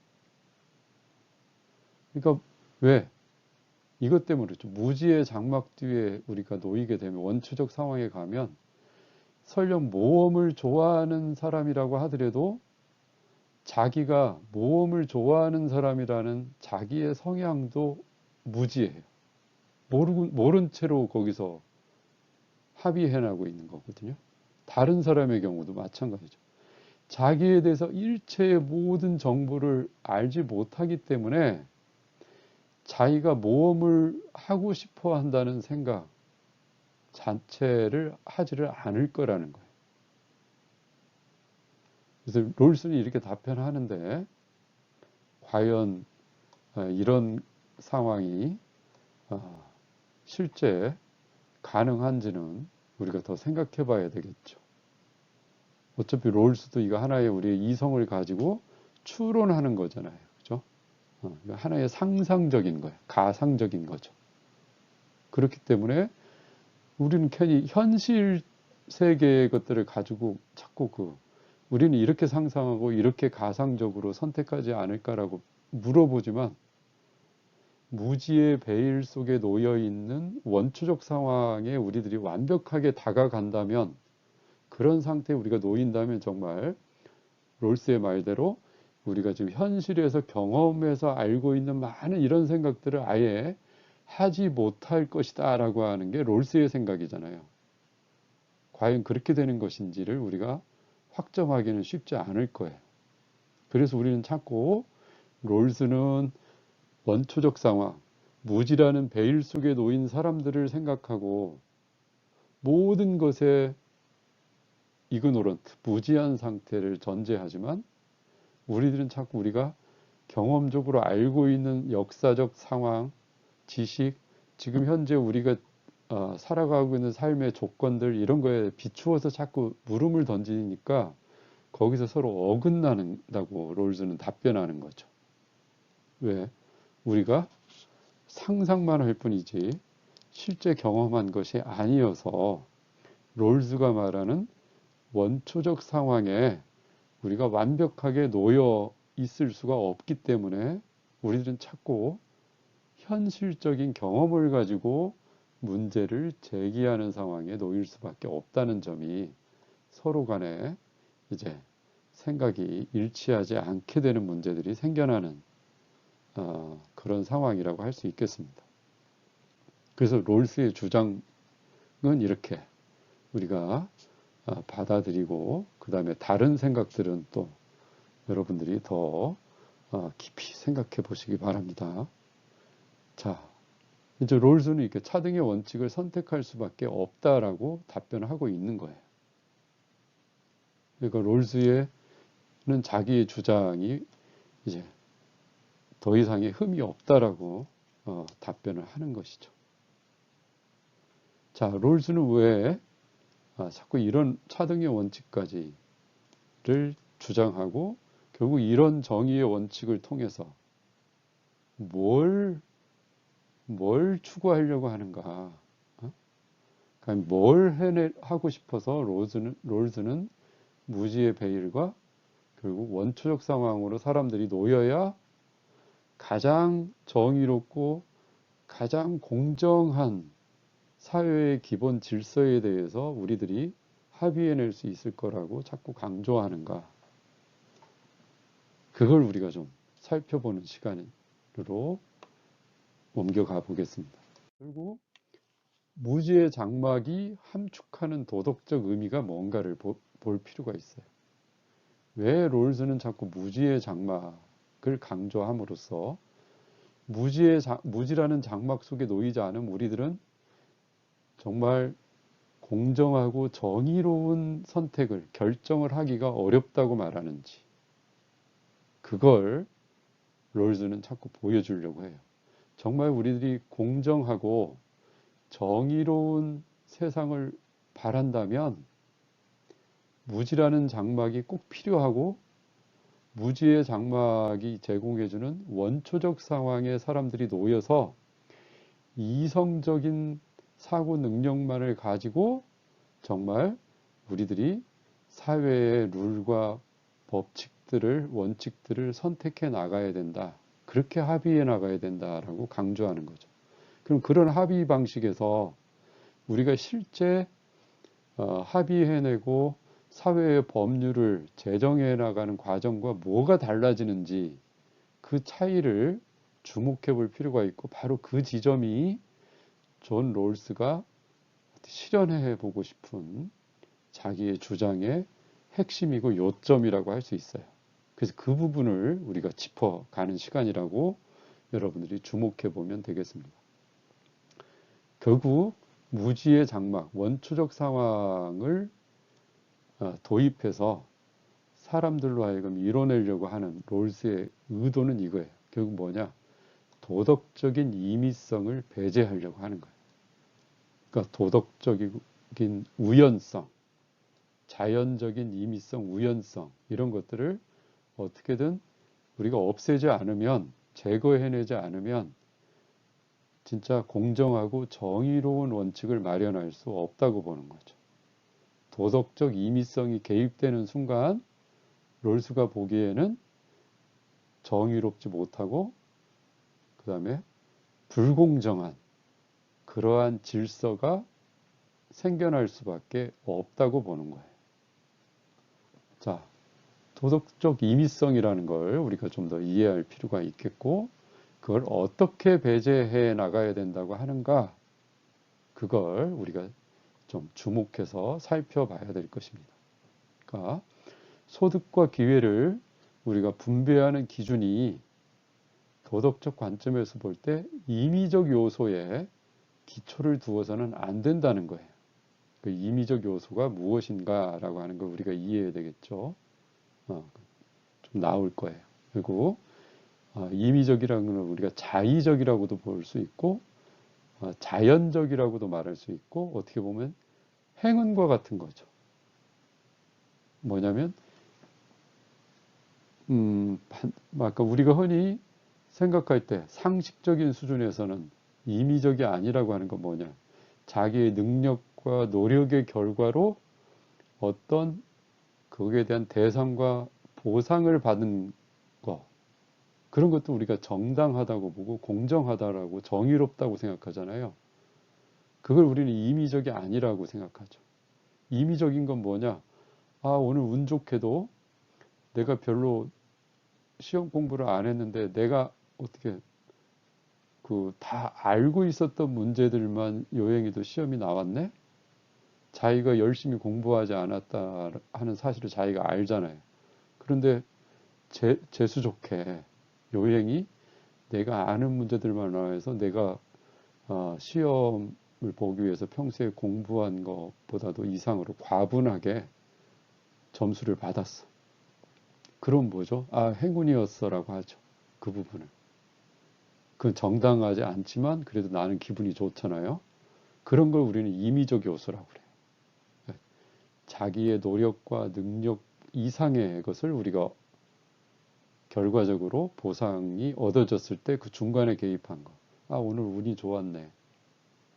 나는 이 정도밖에 안 했는데, 그렇지 뭐 나한테 주어진 거니까 내 것이지 뭐, 이렇게 생각하는 것. 그게 이제 임의적 요소라고 하는 거죠. 그러니까 수입이나 재산, 어떤 기회를 분배받는데 자기 자신의 공적, 자기가 세운 공적, 업적, 크레딧이죠. 자기가 마땅히 받아야 될 몫이 아닌 것까지가 같이 결합되어 있는 상태, 그 결합되어 있는 부분을 우리는 임의적 요소라고 생각을 하죠. 자의적이다 또는 우연적이다, 또는 우리 쉽게 운 좋게, 운이 좋다, 행운이다 이렇게 이야기하는 부분들이 바로 도덕적 임의성이라고 하는 부분이에요. 그 요소죠. 자, 그런 것들을 우리가 좀 살펴보겠습니다. 우리 역사적인 사회 제도의 진행 방향과 한번 연결시켜서 한번 검토해 보기로 하겠습니다. 도덕적 임의성이라고 하는 것에 대해서. 자, 우리가 옛날에는 우리 조선 시대와 같은 시대, 그런 시대를 우리는 봉건 시대라고 하죠. 또는 인도의 카스트 제도 같은 시대. 인도는 아직도 이런 카스트 제도의 상당 부분이 남아 있다고 하죠. 그죠? 이런 봉건적이고 카스트적인 사회 제도가 지배적인 그런 사회에서 우리가 태어나서 산 사람들이 있었죠. 역사적으로. 옛시대 사람들. 그 사람들은 어떻죠? 그 사회에서 살아가는 사회적 신분들, 계급이라고 할 수 있겠죠. 그런 신분들, 사회적 지위, 그런 것들이 무엇에 따라서 결정돼요? 출생에 따라서. 그것도 이제 가부장적인 질서 안에서의 출생이죠. 아버지가 누구냐? 아버지가 어떤 신분의 사람이냐? 아버지가 왕이면 왕족으로 태어나는 거예요. 아버지가 왕인 때 아들로 태어나면 왕자가 되고 딸로 태어나면 공주가 되는 거죠.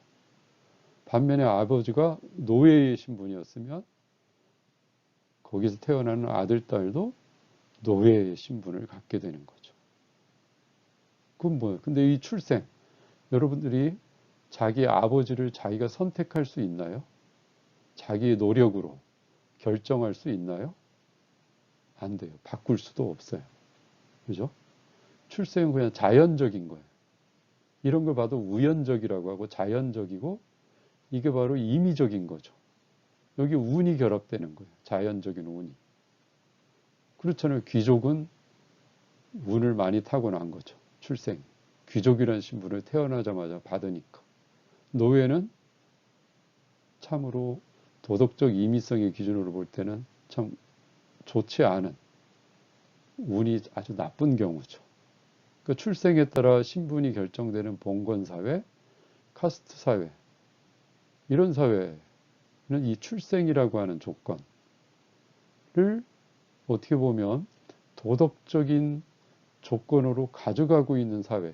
권리나 의무가 출생이라고 하는 그 개개인이 어떻게 할 수 없는, 선택할 수도 없고 결정할 수도 없는, 노력에 따라 다 바꿀 수도 없는, 그 능력과도 아무 상관이 없는 이런 요소에 의해서 좌우된다는 거죠. 바로 이게 바로 임의적 요소라고 하는 것의 가장 중요한 것 중에 하나죠. 바로 이게 내가 어떻게 할 수 없고 한 개인이 어쩔 수 없는, 그렇지만 자기에게 주어지고 결정적인 영향을 미치는 요소인 거죠. 귀족으로 태어난 사람은 당시 이 귀족 신분의 사람들은 농노의 신분으로 태어난 사람이 도저히 가질 수 없는 권리와 권력을 누릴 수 있었어요.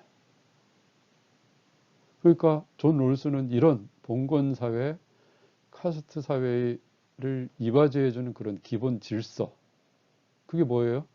출생에 따라서 신분이 결정된다라고 하는 사회 기본 질서죠. 그 질서는 뭐예요? 출생이라고 하는 우연적 요소, 그러니까 도덕적인 임의적인 요소를 기준으로 해서 신분이 결정되는 거예요. 거기는 경제적인 소득, 재산, 기회, 권력 이런 것들이 다 그 출생에 따라서 배분이 돼요. 귀족은 그냥 상속된 재산과 소득들이 엄청나죠. 그리고 높은 지위에 올라갈 수 있는 기회가 자동적으로 주어져요. 그에 따라 권력도 누리죠.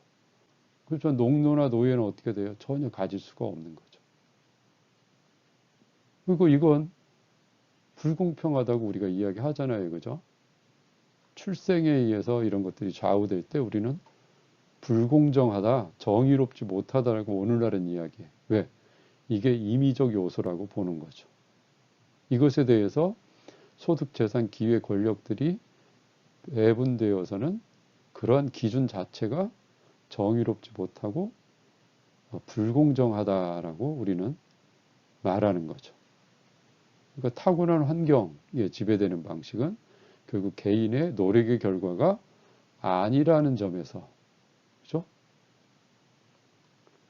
그리고 앞으로 살아갈 모든 삶의 조건들이 이런 출생에 의해서 좌우된다면 그럼 도덕적으로 부당한 거라는 거죠.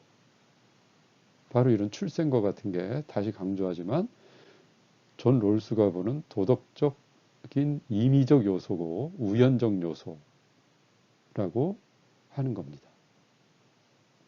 자, 결국 무지의 장막에서는 뭐냐? 이런 요소를 우리들이 뭐죠? 알아서는 안 된다. 이거 무지에 해당해. 내가 귀족 출신인지, 내가 농노 출신인지 모르고 그냥 생각하는 능력인 이성만 가지고 동등하게 똑같은 인간으로 우리가 어떤 기본 구조를 설계하고 그걸 합의해 나가야 이런 부당한 상황을 방지할 수 있다는 거죠. 너는 귀족이고 나는 농노고 아는 순간 우리들이 이런 부당한 봉건제도나 카스트 제도와 같은 제도가를 선택하게 된다는 거죠. 왜? 귀족이 힘이 세고 자기의 지위를 유지해내기 위해서 봉건제도, 카스트 제도와 같은 제도를 자꾸 합의하도록 농노에게 강요하지 않겠어요? 압박하고. 그렇게 결과 봉건제도와 카스트 제도 같은 불공정하고 도덕적으로 부당한 질서가 역사 속으로 오랫동안 사회의 기본 구조로 영향력을 미쳐왔던 것이죠. 자, 이런 문제들이 없도록 하기 위해서 결국 무지라는 장막이 필요하고 이런 사회의 기본 룰을 정하는 사람들은 결국 원초적 상황으로 가서 서로가 동등하고 평등한 지위에 놓여서 합의해 나가야 된다라고 주장하려고 하는 거죠.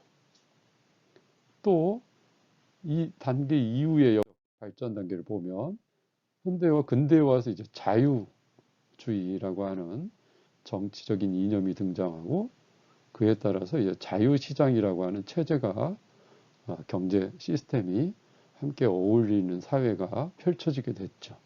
특히 유럽으로부터 시작된 이런 자유주의적 정치적 이념과 그 다음에 자유시장의 원리.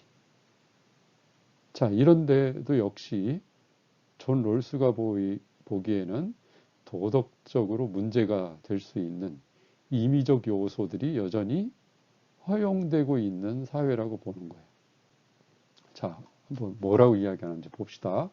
자, 이런 자유주의를 기초로 하는 자유시장의 경제 시스템을 가지고 있는 사회는 그 사회에서 시민들은 기본적인 자유를 공식적으로, 제도적으로 보장을 받아요. 그렇죠.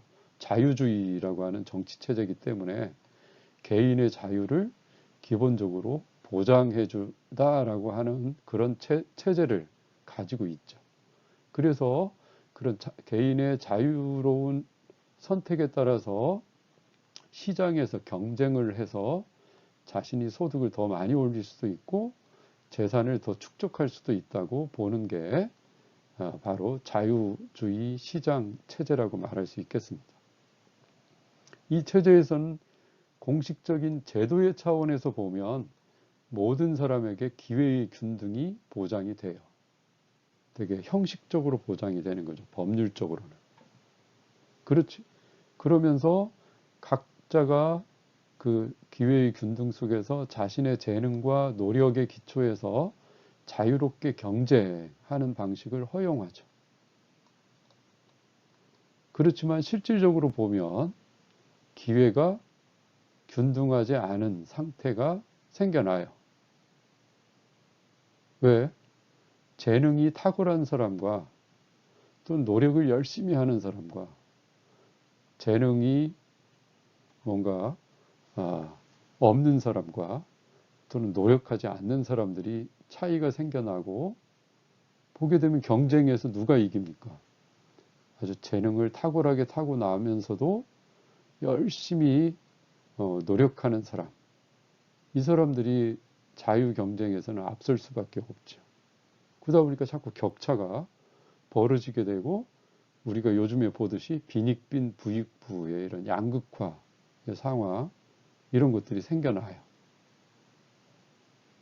그런 문제들을 여전히 안고 있고 어떤 사람들은 이런 양극화의 사회는 별로 공정하지도 정의롭지도 않은 사회다라고 문제 삼는 사람들이 생겨나고 있잖아요. 그죠?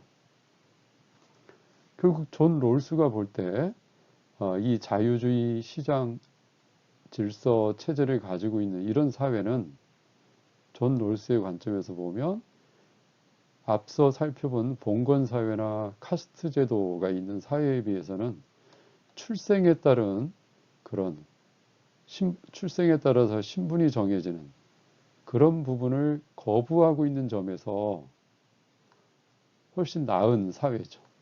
말하자면 출생이라고 하는 조건에 의해서 생겨나는 도덕적 임의성을 어느 정도 교정하고 있는 모습이에요. 수정하고 바로잡고 있죠. 그래서 좀 진보된 사회임에는 틀림이 없어요.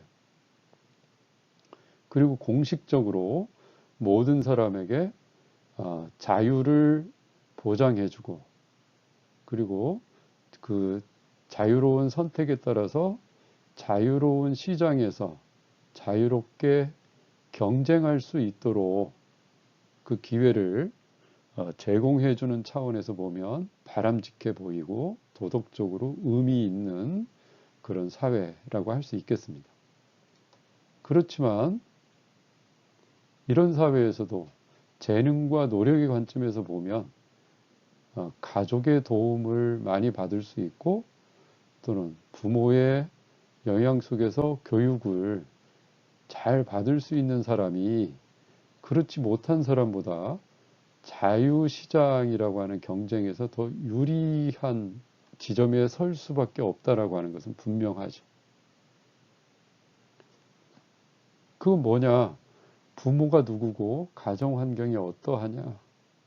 이런 것들에 따라서 어떻게 보면 시장에 자유롭게 참여한다고 했지만 실제는 누구는 저 100m 출발선이 있다면 부모의 유복한 도움을 충분히 받을 수 있는 사람은 한 저 10m, 50m 앞에서 출발하는 거나 다를 바 없다는 거죠. 그러니까 어떻게 보면 자유주의 시장 경쟁 사회라고 하는 데는 출발선이 서로 다르다라고 하는 그런 문제점을 보여주고 있어요. 그 스타트하는 지점이 다르면 마치 그 100m 우리가 고위공직자에 올라가기 위한 것이 100m 꼬린 지점이라면 누구는 벌써 거의 60%, 70% 가까이 가 있는 거야. 70, 거기서 달려서 쉽게 고위공직자에 올라가지만 누구는 이제 출발선 0m 이 자리에 있어서 아무리 달려도 이제 거의 제자리 걸음하는 수준에 머물러 있을 수밖에 없는 경우도 있다는 거죠. 그런 경우를 우리가 공정하다고 보기는 어렵다는 거죠. 결국 되게 이런 입장 속에서 우리가 앞에서 살펴본 자유지상주의자들 그런 사람들이 강조하는 체제를 보면 되게 이제 개개인의 자유가 보장이 되고 자유로운 시장에서 자기가 성취한 모든 결과물은 그 자신의 것이어야 된다. 그래서 국가가 세금으로 걷어가는 것은 강탈이고 강도짓하는 것이다 라고까지 비난을 하잖아요. 그런 쪽에서는 재능이 부족하거나 게으름을 피우는 이런 사람들은 계속 낙오자가 될 수밖에 없고 사회적 지원도 계속 없을 수밖에 없기 때문에 그건 다 내 탓이기 때문에 그런 체제 속에서는 한번 낙오하게 되면 끝없이 낙오할 수밖에 없겠죠. 반면에 이제 더 유리한 조건에 놓인 사람은 그게 동력이 돼서 더 유리한 조건으로 상승작용을 하게 되는 그런 상황이 빚어질 수밖에 없어요. 그래서 그 대표적인 게 우리가 앞서도 말한 양극화 현상이 결국 이런 서로 다른 출발선이라고 하는 이 문제로부터 빚어지는 부분이 많다고 볼 수밖에 없겠지요. 그래서 이 서로 다른 출발선은 뭐냐? 도덕적으로 볼 때 뭐죠? 부당한, 부적절한 임의적인 요소가 영향을 끼치고 있는 상황이 되고 있다는 거. 바로 이 점이 존 롤스가 공격하는 부분이죠. 그러니까 출발선이 다른 경주를 자유주의 시장 경제 체제는 허용하고 있다는 문제. 바로 서로 다른 출발선이라고 하는 것이 존 롤스가 문제 삼는 도덕적인 임의적 요소가 되겠지요. 그럼 이걸 없애려면 어떻게 되느냐? 결국 가족의 도움 또는 부모의 영향력 이런 것들이 차단되는 출발이 필요하죠. 그러려면 그런 질서를 만들려면 뭐죠? 원초적 상황에 가야 돼. 서로가 내 부모가 누군지, 누가 유리하고 누가 불리한지, 누가 더 교등교육을 받을 사람인지, 누가 그렇지 못할 사람인지 이런 정보가 없어야 되는 거예요. 그렇게 없는 그런 정보를 우리가 모르는 상태에서 뭔가 더 정의롭고 더 공정한 어떤 사회의 기본 질서를 우리가 합의해낼 수 있을 거라고 보는 거죠.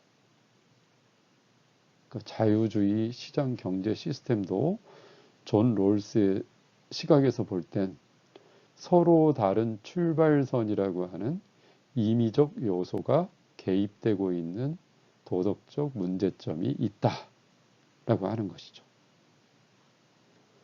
자, 이걸 좀 수정하려고 하는 자유주의자들은 어떤 체제를 생각해냅니까? 바로 여러분들이 좋아하는 그런 체제죠. 능력주의 사회를 생각하죠. 자유로운 시장 질서는 우리가 유지하되 능력본위, 능력 위주로 우리들이 사회적인 재화나 공직에 나아가는 지위를 얻을 수 있는 기회라든가 또는 어떻게 보면 이제 사회에서 누릴 수 있는 많은 그 사회적 가치들 이런 것들이 그게 비례해서 능력에 비례해서 분배되어야 된다라고 보는 것이 바로 능력주의적인 사고방식이라고 할 수 있겠습니다. 앞서 우리가 자유지상주의자들과 같은 그런 사람들이 선호하는 그런 자유주의적 원리에 따른 자유시장 경제 질서에서는 어떻게 보면 법적으로, 제도적으로 그러니까 단지 형식적인 기회균등을 보장해 주는 것이다 라고 볼 수가 있었어요. 그렇지만 능력주의에서는 보다 더 철저하게 그렇죠? 모든 사람들이 실질적으로 계층이나 가정 환경에 상관없이 똑같은 출발선에 설 수 있게 하자라고. 맞으면 롤스의 지적에 따라서 앞에서 자유주의 시장 경제 시스템에서는 서로 다른 출발선이라고 하는 문제가 있었다면, 그죠? 능력주의 시장 사회에서는 뭡니까? 출발선을 똑같게 만들어 줘야 된다라고 하는 그런 장치를 도입하려고 애쓴다는 거죠. 그래서 그 자유주의 시장 경제 시스템에서 가졌던 서로 다른 출발선이라고 하는 임의적 요소를 일단은 바로잡아서 실질적으로 제도적인 차원만이 아니라 내용적으로도 실제적으로도 공평한 기회균등이라는 것을 보장해 주자라고 하는 것이 능력주의를 주장하는 사람들의 사고라고 할 수 있겠습니다. 말하자면 교육적 기회를 고르게 제공해서 가정 형편이 어려운 학생도 유복한 가정 환경에서 자라는 학생과 똑같은 교육을 제공받을 수 있도록 하자는 거죠. 바로 그런 목적으로 이들이 능력주의 사회에서는 저소득층 자녀들을 지원하는 교육 프로그램 같은 것들을 만드는 거예요. 그걸 미국에선 헤드스타트 프로그램이라고 하는데, 그러니까 출발선을 일치시키는 거예요. 흑인의 이제 빈민촌 지역에서 그 성장하는 아이들은, 자라나서 성장하는 아이들은 거기에 이제 정부가 세금을 지원해가지고 거기에 더 좋은 교육 환경, 우수한 선생님들을 거기다 배치해주고, 또 어떤 공직에 진출하는 시험을 치른다 하더라도 백인이나 부유한 가정에서 자란 그런 학교 다니는 학생들과 달리 이 학생들이 만약에 그 학생들에게는 80점을 맞아야 된다면 이 학생들에게는 70점만 맞아도 어려운 환경 속에서 훨씬 더 많은 노력을 하고 훨씬 더 능력 발휘를 했다라고 평가해 주는 방식이죠.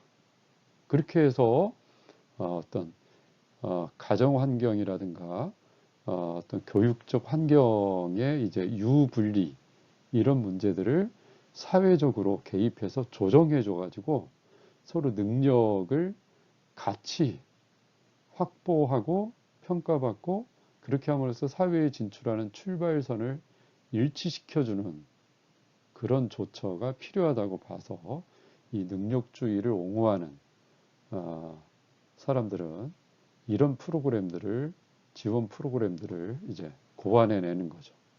앞에서 자유지상주의자들과 같은 자유주의 시장경제 시스템에 이런 것들을 해서는 안 된다고 말하는 거죠. 그렇지만 능력주의, 능력 위주의 사회를 설계하는 사람들은 그 자유시장경제 체제가 가진 이런 유불리한 그런 출발선의 문제를 이제 시정해 나가서 출발선을 모두 똑같이 해서 모두가 똑같이 자신의 능력과 재능을 개발할 수 있는 기회를 고르게 제공한다라고 하는 실질적인 기회의 균등을 추구하려고 하는 그런 입장이라고 합니다. 그래서 능력주의자들 모두가 똑같은 출발선에 서서 경주를 벌여봐야만 1등한 사람도 100m에서 가장 먼저 들어온 사람도 우승이라고 하는 정당한 포상의 자격이 생긴다고 보는 거죠. 능력이 제대로 발휘됐다라고 보는 거고, 또는 능력에 따른 능력을 개발하기 위한 열심히 노력한 결과다라고 하는 그런 자격이, 도덕적 자격이 주어질 수 있다고 보는 거예요. 그래서 결국 능력에 따른, 또는 능력과 노력에 따른 성취에 대한 포상이다라고 하는 이런 자격 개념을 앞세우려고 하는 게 이게 능력주의적인 사람들의 입장이라고 볼 수 있겠습니다. 자, 여긴 어떻게 보면 자유지상주의자들보다는 훨씬 더 실질적으로 공평한 기회균등을 보장하려고 하는 그런 조치들을 취하는 점에서 그런 서로 다른 출발선이라는 임의적 요소를 꽤 바로잡은 면모를 보여주는 게 바로 능력주의에 따른 그 사회 설계의 입장이라고 말할 수 있겠습니다. 그런데 이 입장에 대해서도 존 롤스는 비판을 하고 있습니다. 그러니까 능력주의라는 개념이 도덕적으로 임의적 상황에서 나오는 특정한 이점을 바로잡는 그런 성과가 있기는 하지만 여전히 미흡한 부분이 있다는 거예요. 뭐냐? 모두를 똑같은 출발선에 세우는 능력주의 사회에서조차도 사회적 우연성이나 성장 환경을 배제할 수 없다는 거죠. 자, 이 사회적 우연성, 성장 환경, 이것까지를 존 롤스가 도덕적 우연성 또는 도덕적 임의성 또는 임의적 요소 이렇게 평가하고 있다는 점을 우리가 주목할 필요가 있겠습니다. 근데 능력주의자들 또는 앞서 자유주의자들은 사회적 우연성, 성장 환경, 사회적 우연성이라는 건 어떤 사회에서 태어나서 성장하고 살아가느냐 하는 거죠. 대한민국에서 아니면 미국에서 이런 것도 우연적이라고 보는 거예요. 그렇죠. 실제 우리가 태어나면서 여러분이 미국에서 태어나고 싶었는데 대한민국에 태어난 것도 아니고 대한민국에 태어나려고 했더니 진짜 대한민국에 태어난 것이 아니잖아요. 그죠? 그냥 부모들이 대한민국 사람이어서 또 대한민국이란 지역에서 나를 낳았기 때문에 내가 대한민국 사람이 되었어요. 그것도 언제? 20세기 말 21세기에 태어나게 한 거야. 만약에 대한민국에 이 땅에 태어나더라도 조선시대에 태어났다면 또 다른 방식으로 내가 살고 다른 능력을 개발하고 있었겠죠. 그렇죠? 그런 것들을 지금 존 롤스는 사회적 우연성이라고 이야기하는 거예요. 결국 사회적인 성장 환경 또는 가정적인 성장 환경, 부모 이런 것들을 능력주의는 조금 바로잡아 가려고 했지만 완전하게 바로잡진 못했다고 보는 게 존 롤스의 입장인 거예요. 그러니까 뭐냐면 여전히 타고난 능력과 재능에 따라 부와 소득의 분배가 결정되는 상황이 허용된다. 참 이게 여러분들이 받아들이기가 쉽지 않을 거예요. 여전히 타고난 능력과 재능에 따라 타고난 능력, 재능 이것에 따라서 이것에 비례해서 또는 여기에 노력이 덧붙여진 것에 비례해서 사회적인 부와 소득의 분배가 결정돼야 된다고 보는 게 능력주의를 지지하는 사람들의 어떤 사회 설계 방식이잖아요. 거기서 여러분들은 대체로 그런 능력주의적 관점을 대체로 지지하는 사람들이 많을 거고. 그런데 존 롤스는 그 기초가 잘못됐다는 거예요. 사람들이 개인이 타고난 능력이나 재능조차도 이것도 우연성이고 이거 역시 도덕적 임의성이라고 보는 거예요. 이게 아마 여러분들이 가장 아마 동의하기 어려운 부분일 수도 있어요. 그래서 존 롤스는 그것까지를 다 임의적 요소로 본다는 독특한 발상을 하고 있다는 거. 이걸 이제 여러분들이 잘 주목하고 잊어서는 안 됩니다. 그러니까 말하자면 존 롤스는 어떻게 보면 오늘날 우리가 유전자죠. 부모가 우리에게 준 유전자. 우수한 두뇌 또는 건강한 신체 또는 가족력이 있는 질병 이런 것들을 다 타고나는데 그 타고난다는 점 이것은 결국 뭐냐? 운이라는 거예요. 이거 자기가 IQ 또는 키, 신장 또 남자로 태어나느냐 여자로 태어나느냐 이런 것들이 다 실제는 내가 선택한 것도 아니요. 내가 노력해서 얻은 결과도 분명히 아니라는 거죠. 그것은 타고나고 천부적이라는 점에서 자연적이라는 점에서 이건 뭐냐면 하나의 일종의 행운이에요. 누구는 불운이기도 하겠죠. 그죠? 오늘 같으면 경제적으로 가난한 빈곤한 부모를 둔 자녀들은 불운을 오히려 타고났다고 말할 수도 있잖아요. 그죠? 그 단지 우리가 그러한 어떤 학교의 교육을 받느냐 못 받느냐 문제만이 아니라 아예 내 두뇌의 능력, 신체적인 능력, 재능 이런 것까지가 전부 타고난다는 점에서 능력주의보다 더 나아가서 그런 것조차도 하나의 우연적인 거고 운이라고 보는 게 존 롤스의 두드러진 입장이다라고 우리가 이해하면 되겠습니다. 그래서 만약에 이 운에 따라서 결국 결정되는 부분이 여전히 있다는 거죠. 능력주의에도. 근데 이 운에 의해서 어떤 사회적 가치와 재화들이 분배되고 있다면 그건 우리가 도덕적으로 볼 때 임의적인 요소일 수밖에 없고, 그건 뭐냐? 우리가 역사적이고 사회적 봉건 사회에서 왕의 아들로 태어나서 나중에 왕자가 되고 왕이 누리고 있는 많은 것들을 신분적으로 누리는 것이 우연이고 그래서는 안 된다고 생각했던 것처럼, 만약에 이 능력과 재능도 타고나는 요소라고 한다면 그거 역시 내 것이라고 주장하기가 어렵다는 거죠. 그죠? 나의 몫이 될 수가 없다고 봐야 된다는 거예요.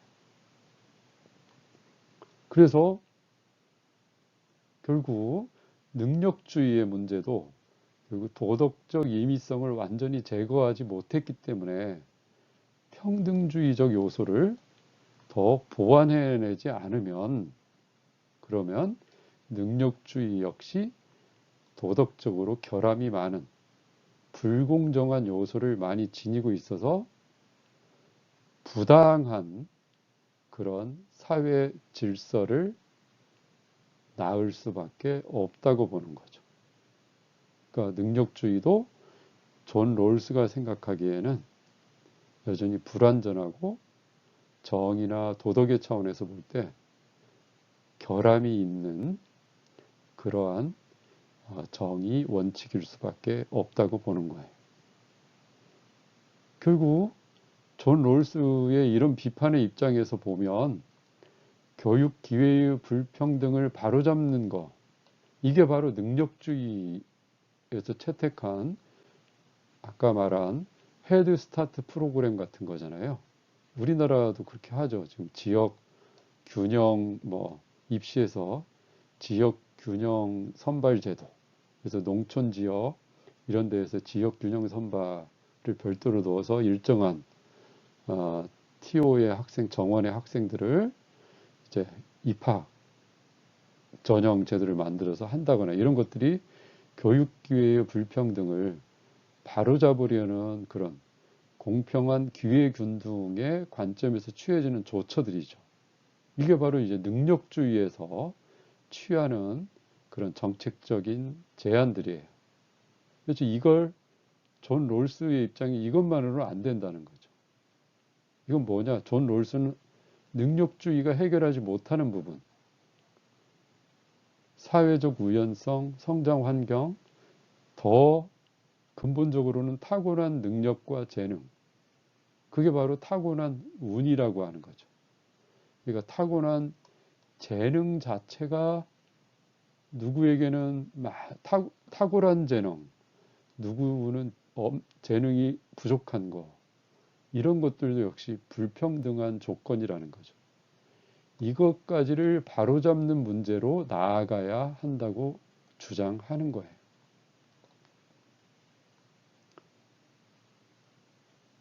자, 이게 이제 존 롤스의 입장이고, 그래서 그러려니까 무지의 장막이 필요했고, 사람들이 다 원초적 상황이란 오리지널 포지션의 상태에 가서 사회적 기본 질서를 합의해내지 않으면 안 된다고 본 거예요. 그래야만 내가 어떤 재능이 있고 없고를 서로 모르는 상태에서,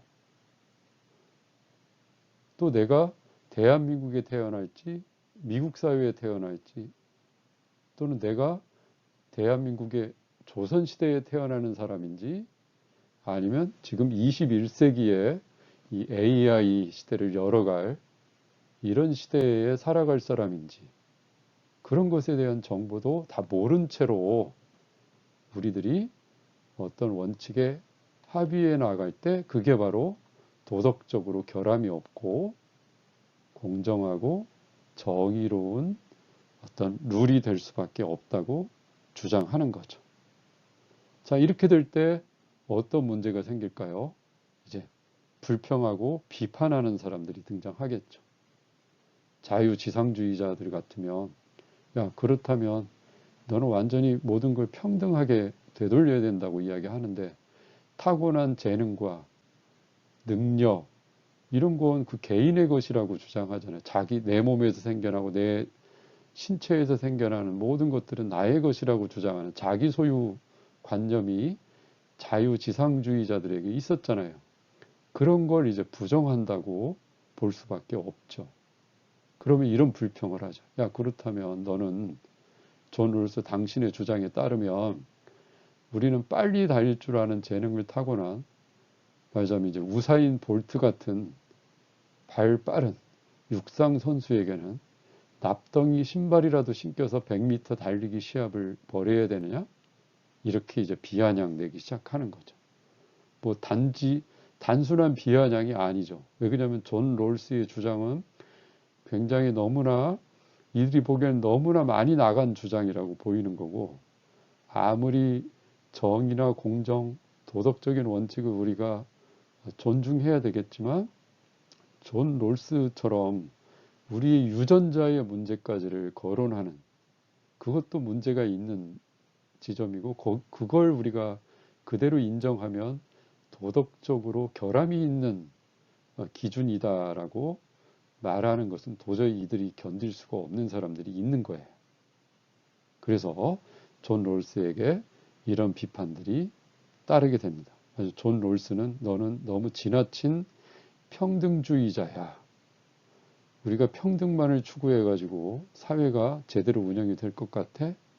평등주의가 얼마나 정말 나쁜 세상을 만들어내는가, 그걸 존 롤스에게 내가 알려줘야 되겠어 라고 하면서 아주 여러와 같은 비판들이 쏟아지기 시작하죠.